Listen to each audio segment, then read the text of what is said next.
Location Jatara Madhya Pradesh. Reporter Anil Mishra. Jatara में हिंदी पत्रकारिता दिवस पर सभी पत्रकारों ने लिया जनहितकारी पत्रकारिता का संकल्प।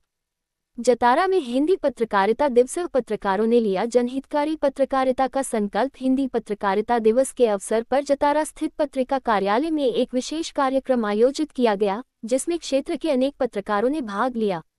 इस आयोजन का मुख्य उद्देश्य हिंदी पत्रकारिता के महत्व, दायित्व और वर्तमान चुनौतियों पर विचार व्यक्त करना था।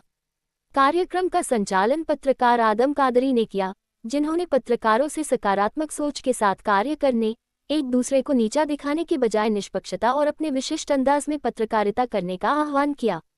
इस दौरान पूर्व जिला उपाध्यक्ष मुकेश तिवारी ने पत्रकारिता को समाज की आवाज बताते हुए पत्रकारों को ईमानदारी और निष्ठा के साथ अपने कर्तव्यों का निर्वहन करने पर जोर दिया।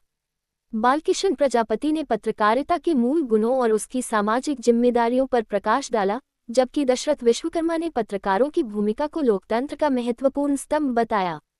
लाली झा ने जनहित के मुद्दों को प्रमुखता से उठाने तथा समाज के प्रति पत्रकारों की जवाबदेही पर महत्वपूर्ण विचार रखे।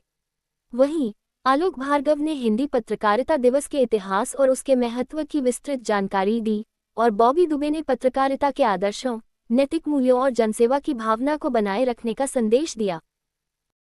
पत्रकार दिवस लक्ष्य सभी को शुभकामनाएं।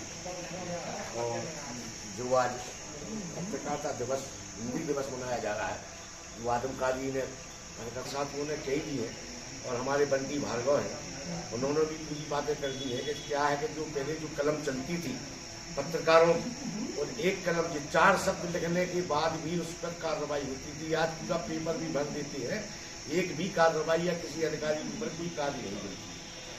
केवल क्या है कि इसमें क्या है कि अपन लोगों की हम और आप एक दूसरे की बुराई करते हैं, एक दूसरे के अधिकारी के पास जाने के बाद एक दूसरे की बुराई करते हैं कि रहता है, या कोई पत्रकारिता में कोई बाहुबली होता है तो सही नहीं लिख पाते। हम भी नहीं लिख पाते, हम भी कहीं नहीं है।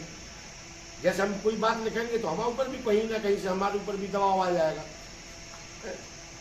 इन्हीं शब्दों के साथ अपनी कहानी को विराम दे। कहने के लिए तो बहुत कुछ कहे, अब कहना नहीं चाहते हैं, इन्हीं शब्दों के साथ अपनी वाणी को विराम देता हूँ।